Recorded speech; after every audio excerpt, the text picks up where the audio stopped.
Hello students, how are you all.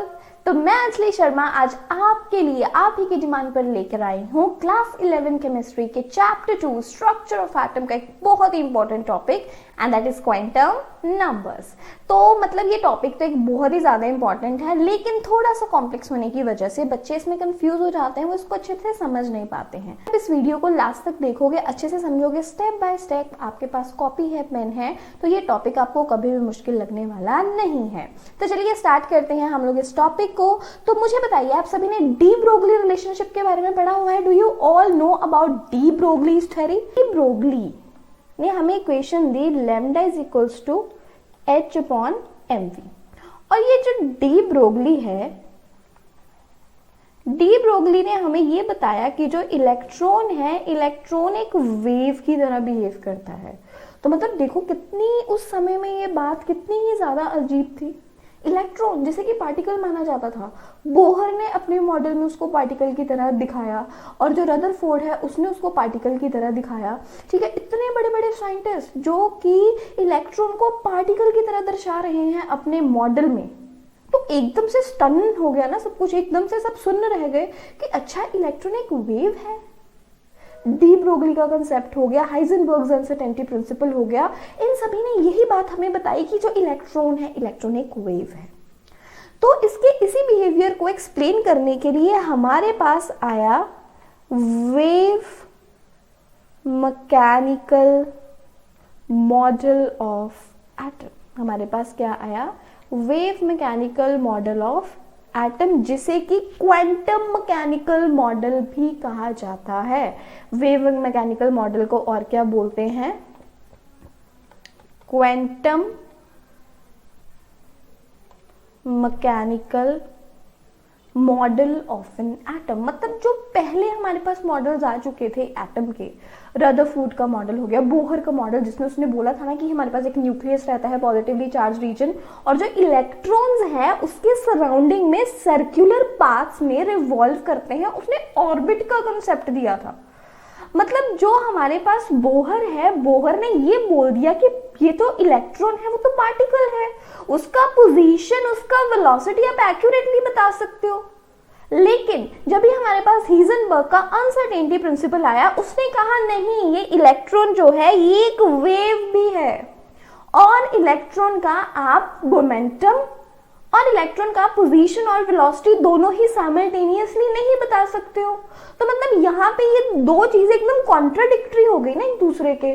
तो तब यहाँ पे हमारे लिए जो एटम है उसका नया और उसका डेवलप्ड मॉडल हमारे सामने आया, which was the wave mechanical model of atom, जिसे कि हम क्वांटम मैकेनिकल मॉडल भी कहते हैं।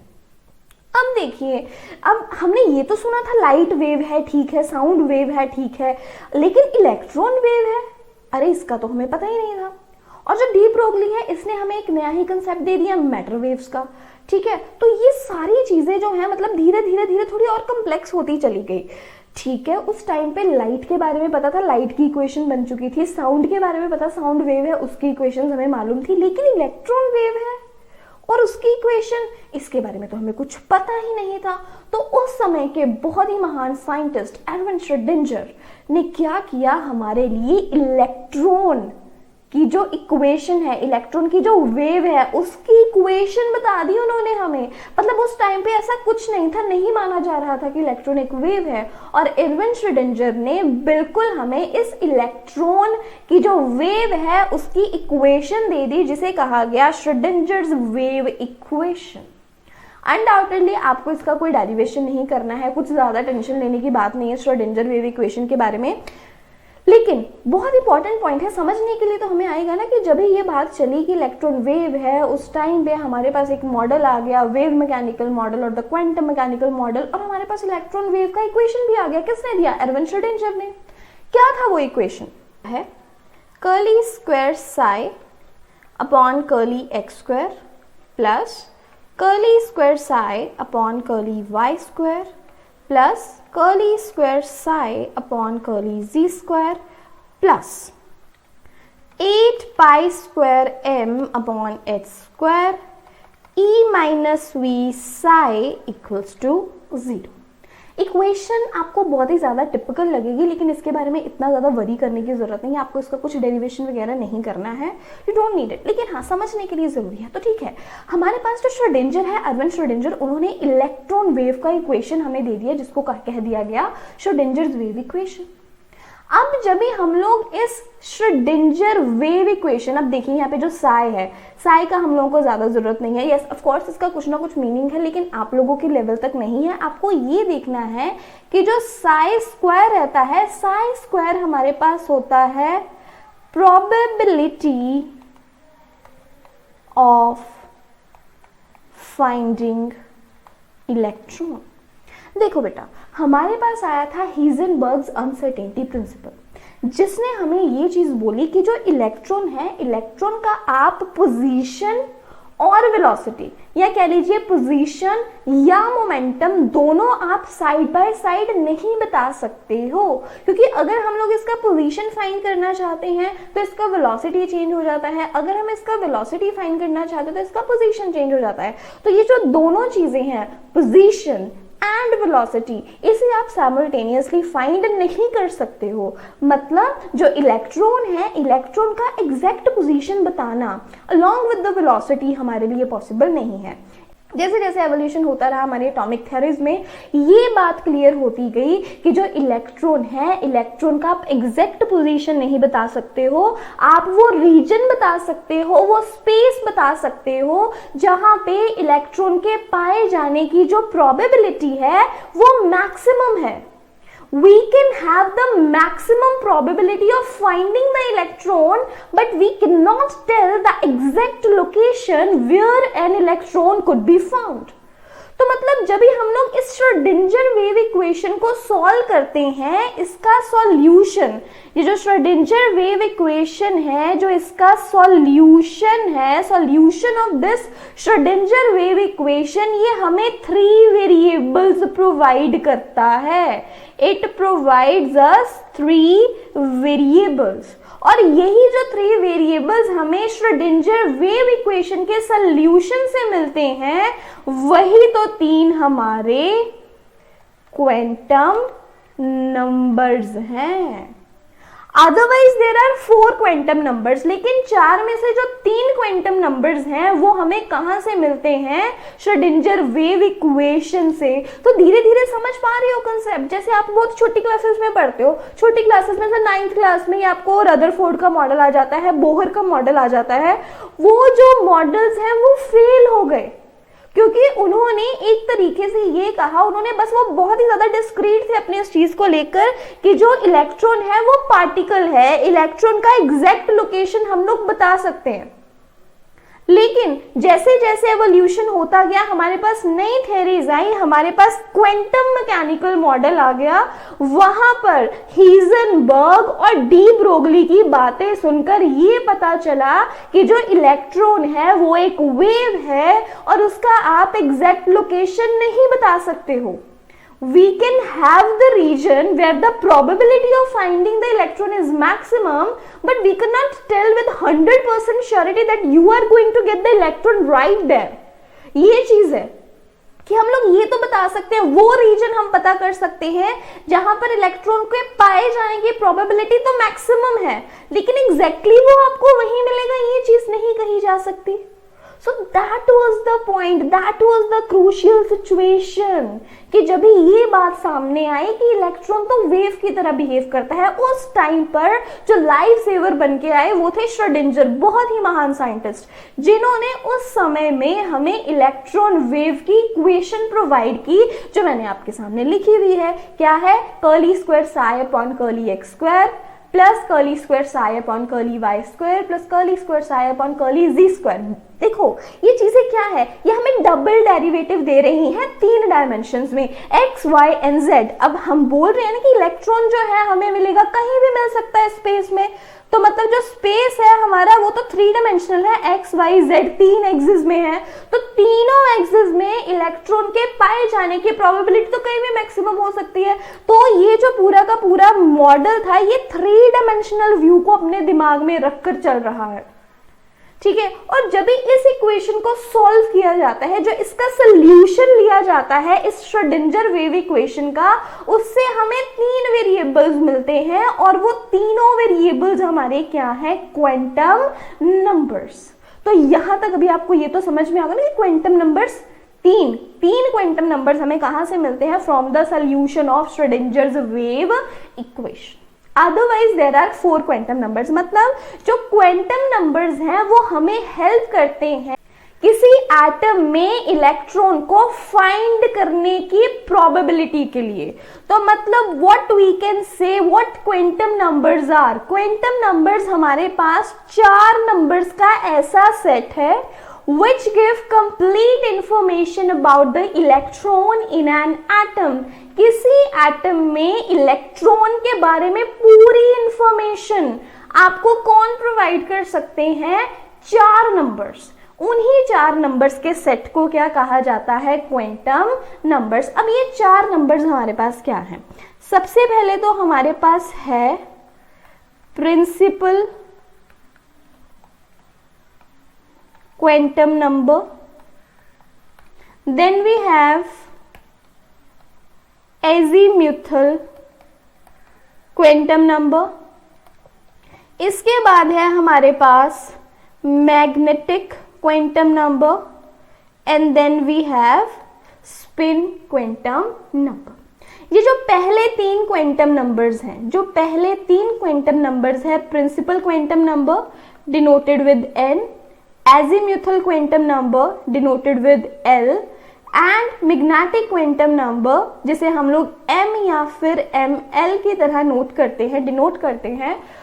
ये 3 जो है, ये 3 principal quantum number, azimuthal quantum number and magnetic quantum number, ये हमें मिलते हैं from the solution of Schrodinger wave equation. अब क्या है ये क्वांटम नंबर्स, क्या क्या ये चीजें हमें बताते हैं, इसके बारे में अभी हम लोग 1 बाय 1 स्टडी करेंगे। तो सबसे पहले हम लोग स्टार्ट करते हैं with our principal quantum number which is denoted with n। तो देखिए, ये जो हमारे पास प्रिंसिपल क्वांटम नंबर है, it was proposed by Bohr and it is denoted by small n। अब आपको क्या याद रखना है, अभी आपको ये चीज याद रखनी है, देखो जो हमारा प्रिंसिपल क्वांटम नंबर है, प्रिंसिपल क्वांटम नंबर हमें इंफॉर्मेशन देता है about the size of orbital. अभी आप ऑर्बिट और ऑर्बिटल के बीच में जो डिफरेंस है उसे तो समझ पा रहे ना। ऑर्बिट क्या थी, जो बोहर का मॉडल था, बोहर ने कहा था कि जो इलेक्ट्रॉन्स हैं वो जो न्यूक्लियस है, न्यूक्लियस के सराउंडिंग में सर्कुलर पाथ्स में रिवॉल्व कर रहे हैं। उन्हीं सर्कुलर पाथ्स को क्या कहा जाता था, ऑर्बिट। ठीक है, वो हमें एक 2 डायमेंशनल व्यू देते हैं, उसने कहा सर्कुलर पाथ ना, वो 2 डायमेंशनल व्यू दे रहे हैं। लेकिन ऑर्बिटल क्या है, ऑर्बिटल वो रीजन होता है जहां पर इलेक्ट्रॉन के पाए जाने की जो प्रोबेबिलिटी है वो मैक्सिमम होती है। What is orbital? Orbital is the region where probability of finding an electron is maximum। जहां पे इलेक्ट्रॉन के पाए जाने की प्रोबेबिलिटी मैक्सिमम है, उस रीजन, उस स्पेस को क्या कहा जाता है, ऑर्बिट। अब ये जो प्रिंसिपल क्वांटम नंबर है, ये अगर हम लोग वाइड नोट पर देखें, वाइडर व्यू से देखें, तो ये हमें बताता है साइज ऑफ द ऑर्बिटल, की जो ऑर्बिटल है उसका साइज क्या होगा। अब देखिए, ये जो n है, n का वैल्यू हमारे पास क्या हो सकता है, n का वैल्यू हमारे पास 1 हो सकता है, n का वैल्यू 2 हो सकता है, n का वैल्यू 3 हो सकता है, n का वैल्यू 4 हो सकता है एंड सो ऑन। मतलब बेसिकली अगर हम लोग यहाँ पे बोहर का मॉडल लगा के देखें तो आपको याद होगा, बोहर ने कहा था कि हमारे पास न्यूक्लियस रहता है, न्यूक्लियस के सराउंडिंग में कुछ सर्कुलर पाथ है। अगर इसी पॉइंट ऑफ व्यू से हमें देखें, ठीक है, तो ये सर्कुलर पाथ, जो पहला पाथ है उसको इसने बोला था n = 1, दूसरे को बोला इसने n = 2, तीसरे को बोल दिया n = 3। मतलब ऑल इन ऑल ये जो बोहर के मॉडल के व्यू से अगर हम लोग देखें तो ये चीज है, ठीक है। तो हम लोग on a very shorter note ये बोल देते हैं कि जो प्रिंसिपल क्वांटम नंबर है ये हमें शेल के बारे में बताता है। जो प्रिंसिपल क्वांटम नंबर है वो हमें शेल के बारे में बताता है कि किस मेन शेल में ये जो इलेक्ट्रॉन है वो रिजाइड कर रहे हैं। अब जैसे मान लो मुझे किसी को अपना एड्रेस बताना हो, जो आपको आपका एड्रेस बताना हो, आप क्या करोगे? आप कंट्री बताओगे। आप कंट्री किस में रहते हो? इंडिया में। और इंडिया की कौन सी स्टेट मेंशन करोगे? पंजाब में रहते हैं आप, यूपी में रहते हैं, आप किस स्टेट में रहते हैं आप स्टेट मेंशन करेंगे। तो मतलब आपने क्या किया? आपने अपना कंट्री बताया कि मेन कंट्री कौन सा है, फिर आपने स्टेट बताया कि उस कंट्री का कौन सा स्टेट। अब उस स्टेट में आप किस डिस्ट्रिक्ट में रहते हैं आप ये भी बताएंगे, आप डिस्ट्रिक्ट बताएंगे आप किस डिस्ट्रिक्ट में रह रहे हैं, ठीक है। डिस्ट्रिक्ट के बाद आप लोग आपका सिटी बता देंगे कि उस डिस्ट्रिक्ट का कौन सा सिटी। तो देखो 4 चीजें हो गई ना पता बताने के लिए। आप अपनी कंट्री बता रहे हैं, आप अपना स्टेट बता रहे हैं, अपना डिस्ट्रिक्ट बता रहे हैं, अपना सिटी बता रहे हैं, तो मतलब आप एक कंप्लीट एड्रेस जो है अपना प्रोवाइड कर रहे हैं। इसी तरह से अब इलेक्ट्रॉन कौन सी मेन शेल में है, that is given by the principal quantum number. तो प्रिंसिपल क्वांटम नंबर हमें बता रहा है कौन सा शेल लगेगा। अब ये साइज के बारे में कैसे बताते हैं? देखो फर्स्ट शेल है इलेक्ट्रॉन्स के बिल्कुल पहले वाला शेल, तो मतलब साइज छोटा हो गया। दूसरा शेल तो साइज और बड़ा हो जाएगा, तीसरे शेल तक जाने तक साइज और बड़ा होता है। तो हमें पता है ना कि हम लोग न्यूक्लियस के जितना नजदीक होंगे साइज उतना छोटा होगा, और जैसे जैसे हम न्यूक्लियस से दूर जाते जाएंगे साइज जो है वो बढ़ता जाएगा। तो ये चीज है principal quantum number was proposed by Bohr, it is denoted with n। ये हमें बताता है ऑर्बिटल के साइज के बारे में या उस मेन शेल के बारे में जिसमें इलेक्ट्रॉन रिजाइड करता है। और जो ये हमारे पास प्रिंसिपल क्वांटम नंबर है इसके वैल्यूज जो है वो 1 2 3 4 इस तरह से हो सकते हैं। तो ये यहाँ पे हमारा हो गया कंसेप्ट प्रिंसिपल क्वांटम नंबर का। इसके अलावा एक और चीज, जब भी हम लोग साइज के बारे में पता चल जाता है, हमें ये पता चल जाता है कि जो हमारे पास इलेक्ट्रॉन है किस मेन शेल में रिजाइड कर रहा है, उसके अकॉर्डिंग हम लोग उसकी एनर्जी भी बता सकते हैं। तो जैसे हमने बोहर मॉडल में पढ़ा होगा फॉर वेरियस शेल्स हमारे पास जो एनर्जीज है वो वेरी करती हैं। तो ये जो प्रिंसिपल क्वांटम नंबर है ये हमें ऑर्बिटल की एनर्जी कितनी है उसे डिस्क्राइब करने में भी हेल्प करता है। सो मान लो कि अगर मैं nth ऑर्बिटल की बात कर रही हूँ, I am talking about the nth orbital, तो nth ऑर्बिटल का energy En -1312 upon n square kilo joules per mole. तो ये हमारे पास एक जो जनरल फॉर्मूला है for various shells can be employed. मतलब जैसे हमारे पास अगर फर्स्ट शेल की बात हो रही है तो n का वैल्यू क्या हो जाएगा 1 E1, मतलब फर्स्ट लेवल का एनर्जी किसके इक्वल रहेगा -1312 अपॉन 1 स्क्वायर, क्योंकि n का वैल्यू हमारे पास 1 है।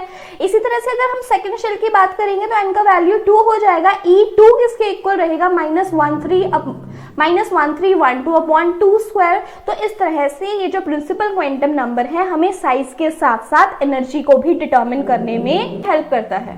तो अभी हम लोग आगे बढ़ते हैं हमारे दूसरे क्वांटम नंबर की तरफ, which is azimuthal quantum number. यार मैं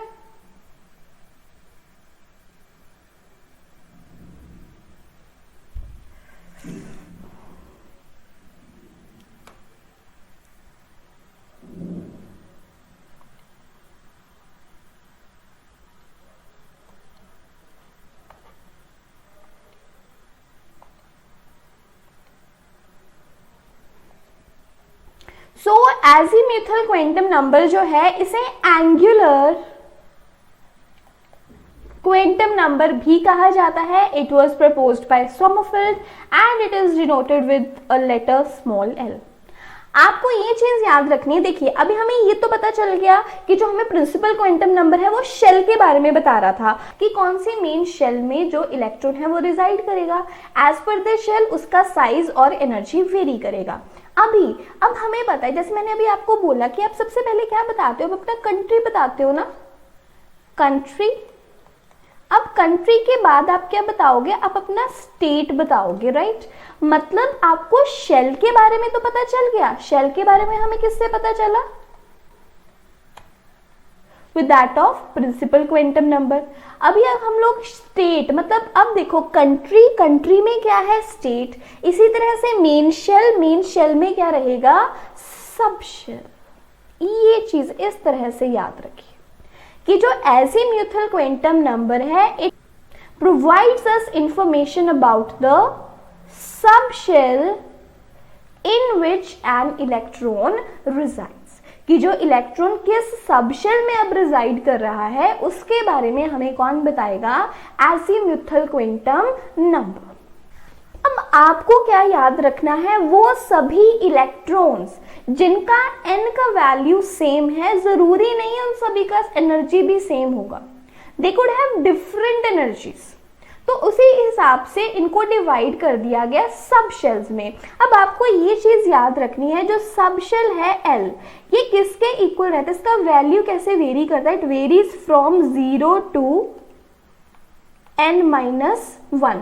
L का वैल्यू कैसे वेरी करता है, फ्रॉम 0 टू n-1। मान लो हम फर्स्ट शेल का बात कर रहे हैं, we are talking about first shell, तो मतलब n का वैल्यू क्या हो गया, 1, कॉरेस्पॉन्डिंगली L का वैल्यू क्या होगा, 0, क्योंकि 1-1 इज 0, तो L का वैल्यू क्या हो गया हमारे लिए 0। अगर हम लोग बात कर रहे हैं सेकेंड शेल की, सेकेंड शेल में n का वैल्यू क्या हो गया, 2, मतलब L का वैल्यू क्या होगा, L का वैल्यू 0 से n-1 जाएगा। अब n का वैल्यू है 2, 2 - 1 इज 1, तो मतलब L की दो वैल्यूज हो सकती है, एक वैल्यू 0 होगी और एक वैल्यू 1 होगी। तो आप देख रहे हो, for a single value of n we can have various values of L, कि एक वैल्यू n की एक वैल्यू के लिए L की मल्टीपल वैल्यूज हो सकती हैं। तो यही बात कही जा रही है। तो मैं मान लो कि हमारे पास दो इलेक्ट्रॉन्स हैं जिनका n का वैल्यू सेम है, जरूरी नहीं है उनका एनर्जी सेम हो, they could have different energies, और उसी हिसाब से इनको डिवाइड करा जाता है सब शेल में, तभी हमारे सब शेल की वैल्यू डिफरेंट आ रही है। अब यहाँ पे आपके पास एग्जांपल है ना सेकंड शेल की, सेकंड शेल में अब आपको पता है 2, 3, 4 कितने इलेक्ट्रॉन्स हो सकते हैं, सबके लिए n का वैल्यू कितना हो गया, 2, लेकिन जरूरी थोड़ी ना सबका एनर्जी सेम होगा, कुछ है जिनका एनर्जी कुछ लेवल पे, अब जैसे L है, L का हमारे पास 0 वैल्यू भी है, 1 वैल्यू भी है, तो मतलब they could have different energies. अब इसी तरह से और हम लोग बात कर लेते हैं, अगर हम लोग थर्ड शेल की बात करते हैं तो हमारे पास n का वैल्यू क्या हो जाएगा, 3, और L का वैल्यू, L कैसे वेरी करता है, L is equals to 0 to n-1, मतलब इसका वैल्यू 0 होगा, इसका वैल्यू 1 होगा और इसका वैल्यू 2 होगा। तो ये चीज हो गई n-1, 3 - 1 इज 2। तो इसकी जो वैल्यूज हैं, इसमें जो सब शेल्स हैं वो 0 से लेकर 2 तक वेरी करेंगे। इसमें 0 सब शेल है, 1 सब शेल है, 2 सब शेल है। अब इनका मतलब क्या है, अब इनको नाम क्या दिया गया, इनको डेजिग्नेशन क्या प्रोवाइड की। अब आपने देखा जो हमारे पास L है, L की हमारे पास डिफरेंट वैल्यूज हो सकती हैं, L का 0 वैल्यू हो सकता है, 1 वैल्यू हो सकता है, 2 वैल्यू हो सकता है। अब इसके लिए इसे डेजिग्नेशन, इसे नाम क्या दिया गया, अगर L का वैल्यू 0 है तो उसे कहा जाता है S सब शेल, उसे क्या बोलते हैं, S सब शेल। 1 के लिए P, 2 के लिए D। अगर 0 है, L की वैल्यू 0 है तो उसे S कहा जाता है, 1 है तो P कहा जाता है, 2 है तो D कहा जाता है। इसी तरह से एक एग्जांपल और कर लेंगे। अगर मान लो हम लोग फोर्थ शेल की बात कर रहे हैं तो N का वैल्यू क्या हो गया, 4, L के वैल्यूज क्या होंगे, 0, 1, 2, 3। अब इनको हम लोगों ने डेजिग्नेशन क्या प्रोवाइड करनी है, L की वेरियस वैल्यूज को। अगर 0 है, यस अभी बताया 0 है तो उसे S कहेंगे, 1 को P कहेंगे, 2 को D कहेंगे और 3 को F। 0 के लिए S, 1 के लिए P, 2 के लिए D और 3 के लिए F। इस तरह से हम लोग जो है इनको डेजिग्नेशन प्रोवाइड कर सकते हैं। आपको ये याद रखना है, for a single value of n के सिंगल वैल्यू के लिए we may have different values of L, मतलब ये एनर्जी के बेसिस पे इलेक्ट्रॉन्स एक दूसरे से वेरी कर जाएंगे और इसलिए एजीम्यूथल क्वांटम नंबर जो है हमें सब शेल्स की जानकारी प्रोवाइड करता है। अभी इसमें थोड़ी प्रैक्टिस और करते हैं। अभी हमें ये तो समझ में आ गया कि अगर 0 है तो उसको S बोलेंगे, 1 को P बोलेंगे, 2 को D बोलेंगे, 3 को F बोलेंगे। अब ये पूरी की पूरी सबशेल का नेम क्या होगा? What would be the name of the subshell? जो सबशेल है, सबशेल का नेम क्या रहेगा? जब भी हमारे पास 0 में है, ठीक है। अब इसके लिए देखो n का वैल्यू क्या है? 4 है ना n का वैल्यू, तो इसको हम नाम क्या देंगे? What name will be assigned to it? अब 4th शेल है, 0 सब शेल है और 0 को नाम क्या दिया गया? S, तो इसका नाम क्या हो गया? 4s। अब इसी तरह से नेक्स्ट जो हमारे पास शेल नंबर है वो 4 है, सब शेल कौन सी है? 1 के लिए नेम क्या है? P, तो इसका नाम क्या हो गया? 4p। इसी तरह से ये बन गया 4d और ये बन गया 4f। तो इस तरह से जो सब शेल्स हैं हम उसको नेम भी प्रोवाइड कर सकते हैं। इस तरह से बैक चलते हैं। अब यहाँ पे देखो हमारे पास शेल कौन सी है? n = 3, तो थर्ड शेल है। थर्ड शेल में हमारे पास L सब शेल, L का 0 सब शेल, तो इसका नाम क्या आ जाएगा? 3s, क्योंकि 0 के लिए हम लोग S लिख रहे हैं ना, 0 के लिए हम लोग S लिखेंगे, 1 के लिए P लिखेंगे, 2 के लिए D लिखेंगे, तो इसका नाम क्या बन गया? 3s। और जब भी देखो यहाँ पे हमारे पास n का वैल्यू तो 3 है, विच इज फाइनल। जो फाइनल है कि थर्ड शेल की ही हम लोग बात कर रहे हैं, उसमें सब शेल 1 है, तो इसका नाम क्या हो गया? 3p।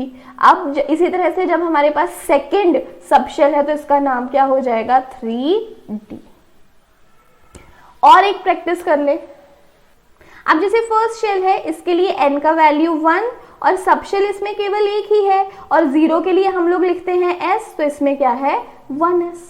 अब n का वैल्यू 2 है, n का वैल्यू 2 है, तो इसके सब शेल्स का नाम क्या रहेगा? 2s and 2p।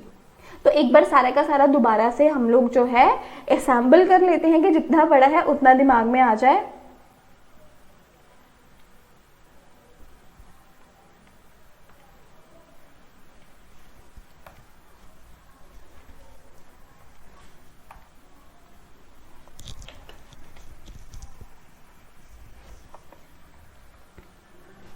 ओके, देखो हमारे पास n जो है, n के वैल्यूज हो सकते हैं 1, 2, 3 और इसके अकॉर्डिंगली जो हमारा l का वैल्यू है वो वेरी करेगा फ्रॉम 0 to n-1।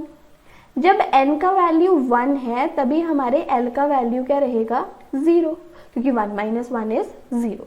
जब n का वैल्यू 2 है तब l का वैल्यू क्या होगा? It will be 0 and 1। जब n का वैल्यू 3 है तो वैल्यू क्या रहेगा? 0, 1, 2। मतलब ये चीज आपने देख ली कि जो वैल्यूज है for a single value of n we can have different values of n। अब डेजिग्नेशन मैंने आपको क्या समझाई है? डेजिग्नेशन में मैंने अभी आपको समझाया है कि अगर आपके पास 0 है, आपके पास l का वैल्यू 0 है, तो आप उसको नाम क्या दोगे? 0 के लिए आप लोग लिखेंगे s, 1 के लिए आप लिखेंगे p, 2 के लिए लिखेंगे D और 3 के लिए लिखेंगे आप लोग F। तो इसी तरह से अगर हमें ये सबशेल को नाम देना हो, अगर हमें सबशेल का पूरा नाम क्रिएट करना हो, we have to write the name of subshell. n ने तो हमें शेल बता दिया ना, अब ये सबशेल हमें कौन बता रहा है? सबशेल हमें बता रहा है L, और उस सबशेल का नाम क्या रखेंगे? जब ये 0 है, n का वैल्यू 1, तो 1 हम लोग ऐसे ही लगा देंगे कि पहला शेल, पहले शेल में कौन सा सबशेल? 0 सबशेल। 0 सबशेल का नाम क्या है? S, तो इसके लिए हम लोग लिखेंगे 1s। इसी तरह से जब भी हमारा सेकंड शेल है, मतलब सेकंड शेल में कौन सा subshell? 0 subshell, 2s। Second shell में कौन सा सबशेल? 1 सबशेल, मतलब 2p। अब इसी तरह से थर्ड में आ जाओ। थर्ड का 0 सबशेल 3s, थर्ड का 1 सबशेल 3p, थर्ड का दूसरा सबशेल 3d। तो मुझे अभी पूरी उम्मीद है कि आपको समझ में आया होगा कि शेल सबशेल क्या है और हमें सबशेल का नाम कैसे लिखना है। यहां तक क्लियर है सभी को? Very good. अभी मैंने आपको क्या बताया कि ये जो एजीम्यूथल क्वांटम नंबर है इसे एंगुलर क्वांटम नंबर भी कहा जाता है। अब भाई ऐसा क्यों? ऐसा इसलिए क्योंकि इस क्वांटम नंबर की हेल्प से हम लोग एंगुलर मोमेंटम जो है वो फाइंड कर सकते हैं। मतलब जो एंगुलर मोमेंटम है इलेक्ट्रॉन का, एंगुलर मोमेंटम ऑफ इलेक्ट्रॉन, इसका फॉर्मूला L पर डिपेंड करता है। And the formula is square root L L+1 h/2π। बस अभी तो सिंपल है। मान लो हमें जो n है, n का 2 वैल्यू गिवन है। अब n के वैल्यू 2 के लिए L का वैल्यू क्या रहेगा? 0 and 1। And for different values, जब L का वैल्यू 0 है तभी इसका जो एंगुलर मोमेंटम है वो डिफरेंट रहेगा, which can be found as, angular momentum को कैपिटल L से डिनोट करते हैं, तो it is equals to square root of 0। अब 0 को मल्टीप्लाई करोगे 0+1 से तो सारा कुछ 0 ही हो जाएगा। तो मतलब ये जो आपके पास एंगुलर मोमेंटम है, ये एंगुलर मोमेंटम ही आपके पास कितना आ गया? 0। ठीक है। अब जब L का वैल्यू 1 है, L के वैल्यू 1 के लिए क्या करोगे? अंडर रूट L L+1, मतलब 1 1+1 h/2π। 1+1 is 2, under root 2 h/2π। ये हमारे पास एंगुलर मोमेंटम आ गया किसका? इलेक्ट्रॉन का, जब भी उसके L का वैल्यू 1 है। मतलब जब भी वो S में है उस टाइम पे एंगुलर मोमेंटम 0 हो गया, जब भी वो P में है तभी उसका एंगुलर मोमेंटम कितना है? Under root 2 h/2π। तो इसी तरह से for various values of L हम लोग इसका एंगुलर मोमेंटम जो है वो फाइंड कर सकते हैं। हम लोग बात कर रहे हैं पहली शेल की, नंबर ऑफ शेल क्या है? 1। तो उसमें सबशेल्स कितनी है? How many subshells are there? Number of subshells कितनी है? ओनली 1 है। नंबर ऑफ सबशेल्स भी कितनी है? 1। जब भी शेल नंबर 2 है, शेल नंबर की बात कर रही हूं, दूसरे शेल में आपके पास सबशेल्स कितनी है? 2s and 2p। तो नंबर ऑफ सबशेल्स 2। जब आप तीसरे शेल की बात कर रहे हो, फॉर n इक्वल्स टू 3, जब तीसरे सबशेल की बात हो रही है, तो उसमें सबशेल्स भी कितनी है? 3। तो ये चीज आपको याद रखनी है कि जो शेल नंबर है, अगर शेल नंबर 1 है तो उसमें नंबर ऑफ सबशेल्स कितनी रहेंगी? 1। अगर सेकंड शेल की बात हो रही है, number of the shell is 2, तो उसमें कितनी सबशेल्स होंगी? 2। If the number of the shell is 3, तीसरे शेल की बात हो रही है तो उसमें सबशेल्स कितनी होंगी? 3। तो ये चीज आपको हमेशा याद रखनी है। For nth number of shell, nth shell की बात हो रही है तो उसमें सबशेल्स भी कितनी होंगी? n सबशेल्स होंगी। ये चीज जो है बिल्कुल क्लियरली अपने दिमाग में रखिए। नेक्स्ट है हमारे पास मैग्नेटिक क्वांटम नंबर। ये जो मैग्नेटिक क्वांटम नंबर है, it tells us about the orientation of electrons in an orbital, कि ऑर्बिटल में जो इलेक्ट्रॉन्स हैं वो किस तरह से ओरिएंटेड हैं, उनका ओरिएंटेशन क्या है, ये हमें पता चलता है मैग्नेटिक क्वांटम नंबर से, विच is denoted with small m और ml। अब वही मैंने बोला ना कि जैसे कि हमने हमारा स्टेट बताया, स्टेट में हमने हमारा, तो वही जैसे मैंने आपको बोला ना कि हमने हमारा कंट्री बताया, कंट्री में हमने हमारा स्टेट बताया, स्टेट में हम लोग हमारा डिस्ट्रिक्ट बताएंगे कि हम लोग हमारे स्टेट के कौन से डिस्ट्रिक्ट में ओरिएंटेड है। वो चीजें हमें मेन शेल पता चल गया, शेल का सब शेल पता चल गया। अब सब शेल में इलेक्ट्रॉन्स फर्दर कहाँ ओरिएंटेड हैं, उसकी जानकारी हमें कौन प्रोवाइड करेगा? Magnetic quantum number. एक्चुअली होता क्या है कि जो इलेक्ट्रॉन है, इलेक्ट्रॉन न्यूक्लियस के सराउंडिंग में रिवॉल्व करता है अपने एक्सिस पे स्पिन करते हुए। तो जब भी इलेक्ट्रॉन अपने एक्सिस पे स्पिन करते करते रिवॉल्व करता है, वो एक इलेक्ट्रिक फील्ड पैदा करता है और उसकी पैदा की हुई इलेक्ट्रिक फील्ड की वजह से मैग्नेटिक फील्ड प्रोड्यूस होती है। मतलब जो इलेक्ट्रॉन है वो एक टाइनी मैग्नेट की तरह बिहेव करना शुरू करता है। इलेक्ट्रॉन की अपनी मैग्नेटिक फील्ड है। जब इलेक्ट्रॉन की अपनी मैग्नेटिक फील्ड अर्थ की मैग्नेटिक फील्ड के साथ इंटरैक्ट करती है, उस टाइम पे ये कुछ स्पेसिफाइड रीजन में अपने आप को ओरिएंट कर लेते हैं। उसी ओरिएंटेशन के बारे में हमें जानकारी कौन देगा? Magnetic quantum number. So magnetic quantum number हमें उन स्पेसिफाइड एरियाज के बारे में बताता है जहां पे इलेक्ट्रॉन के होने की प्रोबेबिलिटी मैक्सिमम है। कब? जब इलेक्ट्रॉन का अपना मैग्नेटिक फील्ड अर्थ के मैग्नेटिक फील्ड के साथ इंटरैक्ट करता है। अब ये जो हमारे पास m है, which is the magnetic quantum number, इसके वैल्यूज किस तरह से वेरी करते हैं? इसका वैल्यू जो है, जैसे इसका वैल्यू जो है वो L पे डिपेंड करेगा एजीम्यूथल क्वांटम नंबर पे। ठीक है, तो m का वैल्यू रहता है हमारे पास -L to 0 to +L। m का वैल्यू कैसे वेरी करेगा? -L से 0 तक, फिर 0 से +L तक। जैसे कि मान लो कि हमारे पास जो L है, L का वैल्यू हमारे पास 1 है। If L is equals to 1, तो m क्या रहेगा? -1, 0 एंड +1। अगर L का वैल्यू 2 है तो m का वैल्यू क्या रहेगा? -2, देन -1, 0, +1 एंड +2। मतलब आप इस चीज को नंबर लाइन पे चाहे लगा के देख लो। नंबर लाइन पे हम लोग लगा के देख लेते हैं इस चीज को। जैसे ये नंबर लाइन ड्रॉ करेंगे, ये रहा 0, 1, 2, इधर से -1 और -2। जब भी हमने बोला कि L का वैल्यू हमारे पास जो है वो 1 है, तो नेगेटिव से स्टार्ट हो गए, -1, 0 एंड +1, ये 3 वैल्यूज आ गई। जब भी हमने बोला L का वैल्यू 2 है, तो यहाँ से शुरू हो गए -2, -1, 0, +1 एंड +2। तो मतलब जैसे नंबर लाइन चलती है ना, उस तरह से हमें नेगेटिव इंटीजर्स भी चाहिए, हमें 0 तक जाना है, फिर हम पॉजिटिव इंटीजर्स तक जो है चलेंगे। अब इसमें थोड़ा और डिटेल में हम लोग वर्क करेंगे। देखो,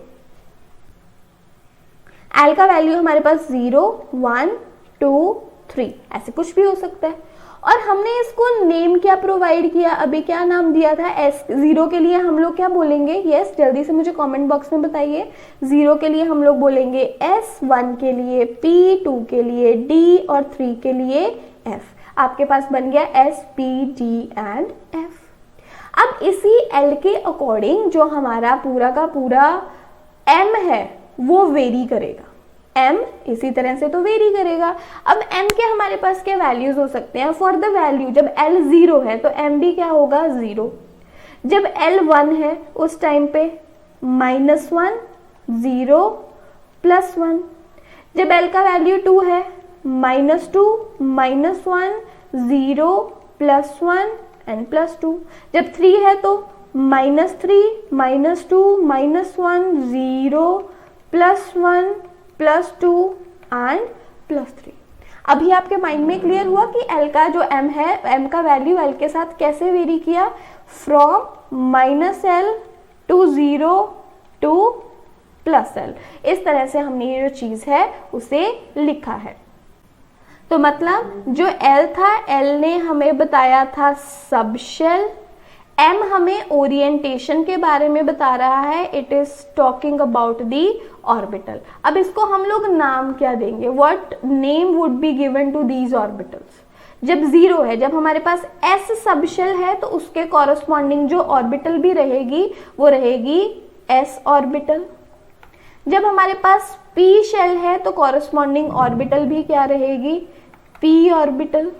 और जब भी हमारे पास D है, D शेल, D सबशेल है, तो ऑर्बिटल भी D रहेगी। और यहाँ पे F सबशेल के लिए जो ऑर्बिटल है वो भी F ऑर्बिटल ही रहेगी। अब देखिए आपके पास कितनी कितनी ऑर्बिटल्स हैं, s टोटल s ऑर्बिटल्स कितनी है, 0 वैल्यू आ रही है, there is only 1 s orbital. p में कितनी वैल्यूज आ रही हैं, 1 2 एंड 3, तो हमारे पास 3 p ऑर्बिटल्स होती हैं, 1 2 3 4 5, d में 5 वैल्यूज आ रही हैं, तो मतलब हमारे पास 5 d ऑर्बिटल्स होती हैं। यहाँ पे कितनी वैल्यूज आ रही हैं, 1 2 3 4 5 6 एंड 7, और यहाँ पे हमारे पास 7 f ऑर्बिटल्स होती हैं। अब यही मैं आपको दिखा देती हूँ, ये रहा। अभी हमने बोला ना s orbital there is only 1, और s ऑर्बिटल हमारे पास सिमेट्रिकली जो है वो बहुत ही सिमेट्रिकली स्फेरिकल है। p में हमारे पास 3 वैल्यूज आई थी ना, -1 0 एंड +1, तो 3 ऑर्बिटल्स हो गई यहाँ पे। ये हमारी आ गई px, देखो x एक्सिस के अलोंग एक आपको पूरा डंबल मिल रहा है ना px, ये आपको y एक्सिस के अलोंग डंबल मिल रहा है, दिस इज py, ये आपको z एक्सिस के अलोंग डंबल मिल रहा है, दिस इज pz। जब भी हमारा L का वैल्यू 2 था, 5 वैल्यूज थी हमारे पास, कौन कौन सी, -2 -1 0 +1 एंड +2, और उसी तरह से हमारे पास 5 d ऑर्बिटल्स हो गई। और कौन कौन सी ऑर्बिटल्स हैं ये हमारे पास, dxy dyz dzx dx² - y² and dz²।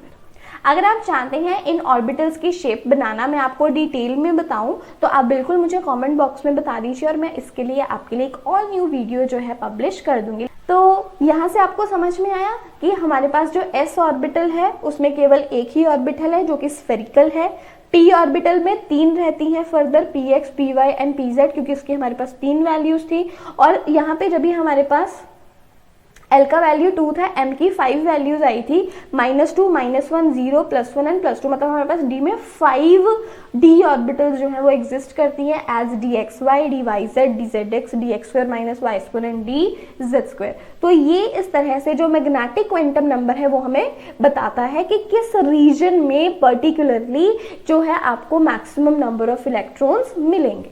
Okay, तो ये पॉइंट हो गया अभी हमारे पास। अब ये चीज देखिए, यहाँ पे आपको दिख रहा है कुछ रीजन यहाँ पे पर्टिकुलरली डार्क क्यों, ये डार्कन रीजन हमें यही बता रहा है कि यहाँ पे इलेक्ट्रॉन्स के होने का प्रोबेबिलिटी मैक्सिमम है। तो इस तरह से मैग्नेटिक क्वांटम नंबर हमें ओरिएंटेशन की जानकारी देता है। अब ये बात रह गई हमारे पास स्पिन क्वांटम नंबर की। अब ये जो हमारा स्पिन क्वांटम नंबर है ये हमें जानकारी देता है about the spin off electron. अब ये जो इलेक्ट्रॉन है, इलेक्ट्रॉन या तो एंटी क्लॉकवाइज रोटेट कर सकता है, यही इलेक्ट्रॉन है जो या तो क्लॉकवाइज रोटेट कर सकता है।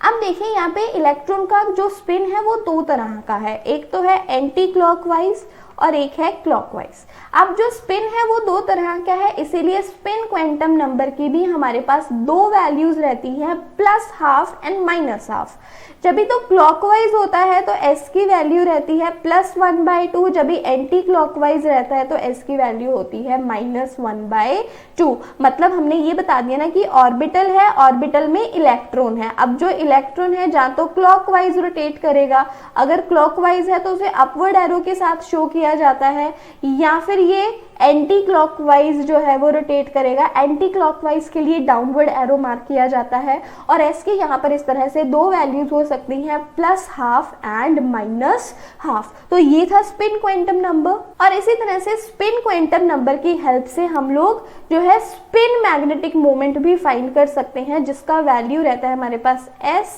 s+1 h/2π। जैसे एंगुलर मोमेंटम के केस में था ना कि जहाँ पे हमारे पास जो एजीमुथल क्वांटम नंबर था उसमें हम लोग लगाते l+1 h/2π। अब इसी तरह से जो अगर हमें स्पिन एंगुलर मोमेंटम फाइंड करना है, स्पिन एंगुलर मोमेंटम फाइंड करने के लिए जो हमारे पास फॉर्मूला रहेगा स्पिन एंगुलर मोमेंटम के लिए वो क्या रहेगा, s+1² h/2π। तो मतलब यहाँ से हम लोग कंक्लूड करते हैं हमारे 4 quantum number, that is principal quantum number, azimuthal quantum number, magnetic quantum number and spin quantum number, ये मिलाकर हमें एक टोटल इंफॉर्मेशन प्रोवाइड कर रहे हैं। जो हमारा प्रिंसिपल क्वांटम नंबर है वो हमें बता रहा है अगर साइज के बारे में, तो L हमें जानकारी दे रहा है शेप के बारे में, M हमें बता रहा है ओरिएंटेशन ऑफ इलेक्ट्रॉन और S हमें बता रहा है स्पिन ऑफ इलेक्ट्रॉन। तो मतलब एक कंप्लीट जानकारी जो है इलेक्ट्रॉन के बारे में वो हमें कौन देते हैं, हमारे क्वांटम नंबर्स। तो मतलब जो हमारा n है which is the principal quantum number, ये हमें बताता है distance of the electron from the nucleus, मतलब इसने हमें साइज बता दिया, जितना इलेक्ट्रॉन से शेल का डिस्टेंस बढ़ता जाएगा उतना साइज बढ़ रहा है। देन जो एजीमुथल क्वांटम नंबर है वो हमें शेप के बारे में जानकारी देता है कि कैसी शेप रहेगी, ठीक है, ऑर्बिटल जो है वो कैसी शेप में रहेगा, स्फेरिकल रहेगी शेप, डम्बल शेप रहेगी, ठीक है, एस के लिए स्फेरिकल, पी के लिए डम्बल, अगर इस तरह से डबल डम्बल आ जाता है तो ये हमारा डी ऑर्बिटल होगा। तो शेप के बारे में हमें एजीमुथल क्वांटम नंबर बता रहा है।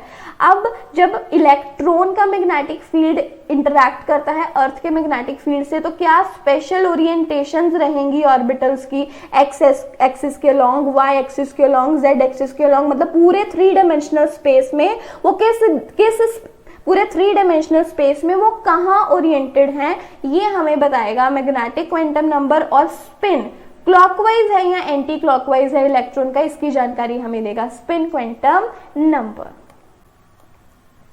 तो यही था हमारा आज का कंसेप्ट क्वांटम नंबर्स। अगर आप इसके ऊपर वेरियस टाइप के क्वेश्चंस प्रैक्टिस करना चाहते हैं तो ज़्यादा से ज़्यादा पहले इस वीडियो को, कंसेप्चुअल वीडियो को शेयर कर दीजिए अपने फ्रेंड्स के साथ, ठीक है। तो जितना ज़्यादा शेयर आएगा उतनी ही जल्दी आपको नेक्स्ट वीडियो जो है वो मिल जाएगा, जिसमें हम लोग सॉल्व करेंगे क्वांटम नंबर के बेसिस पे कुछ बहुत ही ज़्यादा इंपॉर्टेंट न्यूमेरिकल्स, कुछ बहुत ही ज़्यादा इंपॉर्टेंट क्वेश्चन जो कि आपके JEE के लिए, नीट के लिए, आपके एग्जाम्स के लिए बहुत ही ज़्यादा इंपॉर्टेंट है। तो आज के वीडियो में बस इतना ही। अभी हम लोग मिलेंगे हमारे अगले वीडियो में, तब तक अपना ख्याल रखिए। Take care everyone, bye bye.